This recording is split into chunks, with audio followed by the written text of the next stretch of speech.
So I actually owned a design agency for about 3.5, 4 years. And I was getting a lot of clients who would hire me for identity and packaging and website, but really had no infrastructure to manage their business. Because I was working with a lot of people who were launching their company, not really established.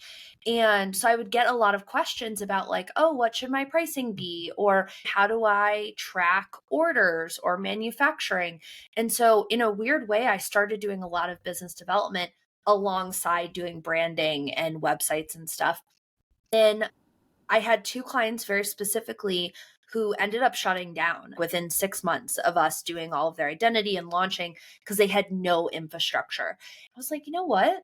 Why not just take the leap and start making a different impact? So I completely rebranded. I'm going on like a year and a half running systems. So I am the 10th certified Notion consultant in the US. Currently, there's only 54 of us in the world. And I am the first creative operations productized agency. So I come in on a retainer as a fractional COO to different companies. And I do a variety of things from reviewing org charts to deciding who is actually doing what on a team. I obviously still do Notion builds. So it's a lot of foundational work of we need to move into a more async model. So we need to build a wiki. We need to have a better communication plan for everyone on the team. And then I do tech builds and support too. So setting up Paperform, setting up PaperSign. I also have clients, this is really fun too, where, they're launching a new program. And so I still get to pull in that design stuff that I love, building out sales pages, setting up the paywalls, doing graphics, things like that. And so selfishly, I'm basically the one and done hire for a team. On the other side, I have a full creator community. My mission is really based on making business education affordable and accessible, no matter where you're at in your freelance journey. That's what I do on the creator side. I have a content subscription. It's $47 a month. I drip content every week.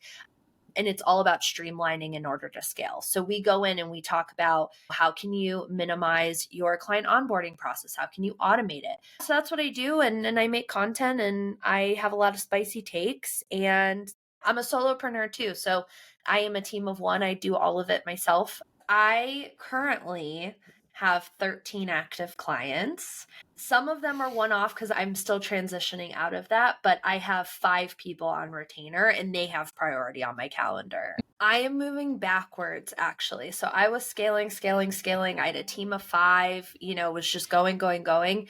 And it burnt me out. Everybody puts this idea in your mind. You're not successful unless you're making 5-figure months. You have no value unless you have 10,000 followers. And that's part of where me as a creator and a leader really come in, is like, if you just want to supplement one of your bills, or when I started, my goal was to make what I made at the nonprofit I worked at, $2,500 a month.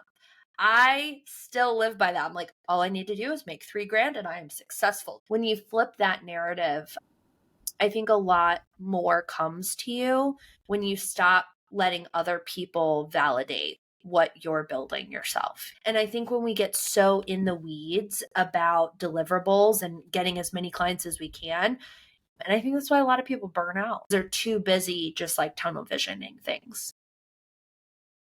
For me, not making a whole lot of money back then, I'm like, I don't have a tech budget. I can't sit here and spend $700 a month on tech stack. I just can't do that. So I was like, why can't I use a Notion doc and just embed a form in there? And then I don't have to do this all the time. So my contracts specifically have been automated this whole time. I've never done a custom contract because what my setup was before I became productized is I would write a custom proposal in Notion using Paperform, and then that Paperform would redirect to the universal contract. That was more like, hey, if it snows in Texas, you can't sue me if our power goes out, like weather and war and liability. But I was always afraid, like, oh, is this legal? Because it's just like typing your name and you have a timestamp on the Paperform submission.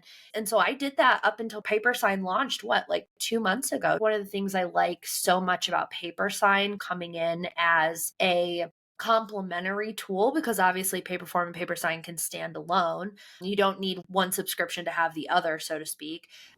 is that you can still do what you need to do without it being this whole other hill that you have to climb, or whatever the phrase is, in order to make that happen. Paper sign is really cool to me because it's affordable and accessible, but you can do so many extra things. My favorite thing specifically is that you can link it with the form and you can co-share everything and it's seamless. Where all these other tools, that's just not possible because nobody plays well together. That's probably been the best thing. It's just like if you're on one, the other one is a no-brainer. I think I maybe played with it for 20 minutes and had it all set up and ready to go.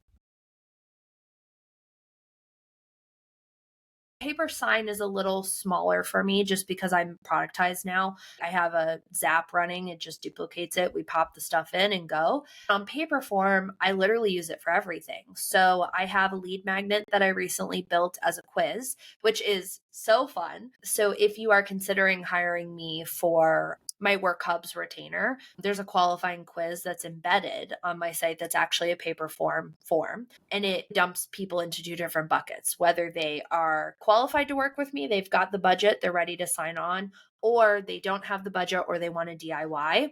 And that triggers a whole workflow of resources and communication that I've built into the back end of my site. And then it goes through an email sequence too.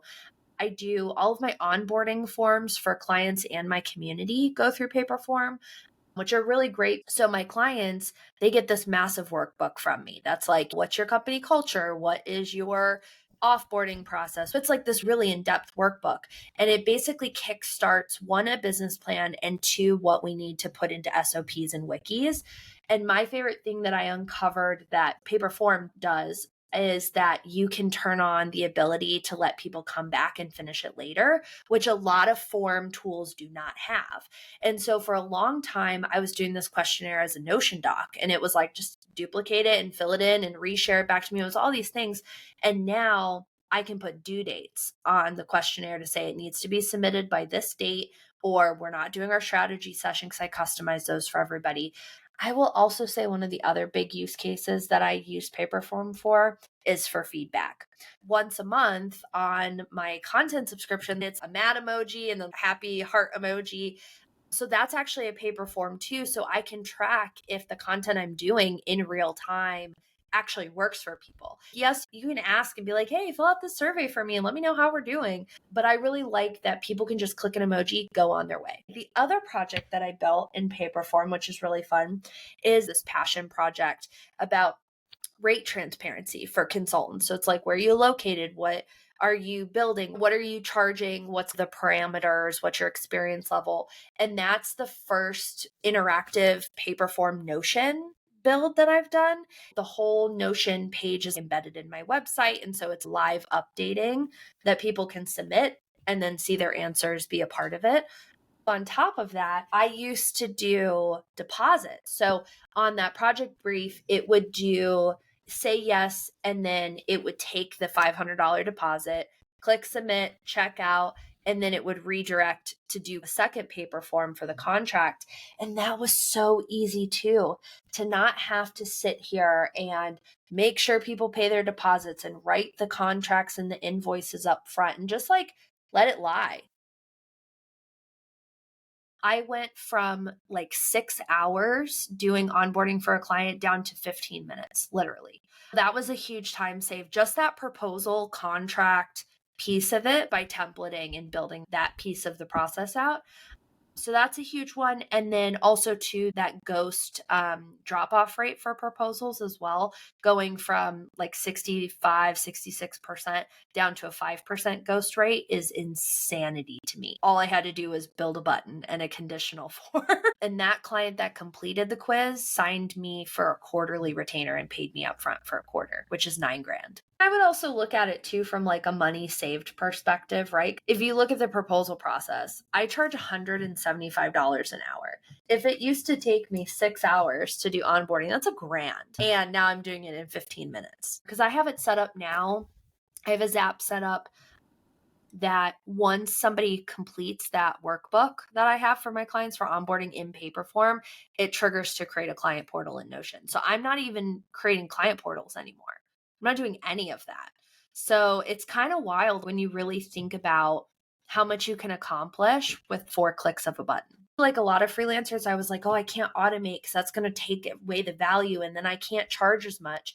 But I look at it as like, I can knock things out in minutes because the stuff that doesn't matter, the repetitive stuff that isn't the deliverables, I don't need to waste my time doing. I don't need to sit here and write a custom contract every time because I have a template in PaperSign that I click duplicate and I ship to the next person. And so if I'm spending all this time manually writing contracts, manually writing proposals, making sure people are signing and checking things and doing all these things, like I don't have time to do the fun stuff. I just want to hang out. I want to do my job and I want to go hang out with my dog. Paperform has been such an integral part of my success as a freelancer that I would almost be dumb to not share about Paperform. You guys have always been so clear about what you are selling and what you're building. And I feel like you guys have done such a great job in staying true north on what Paperform does and how you deliver that to the customer. And I think it's very rare to see that. And I think that's a big reason why you guys are honestly like my longest software I've ever paid for as a freelancer. You guys, I think, were the first software I paid for. I feel like I talk about Paperform more than I talk about my business. I will refer you guys forever.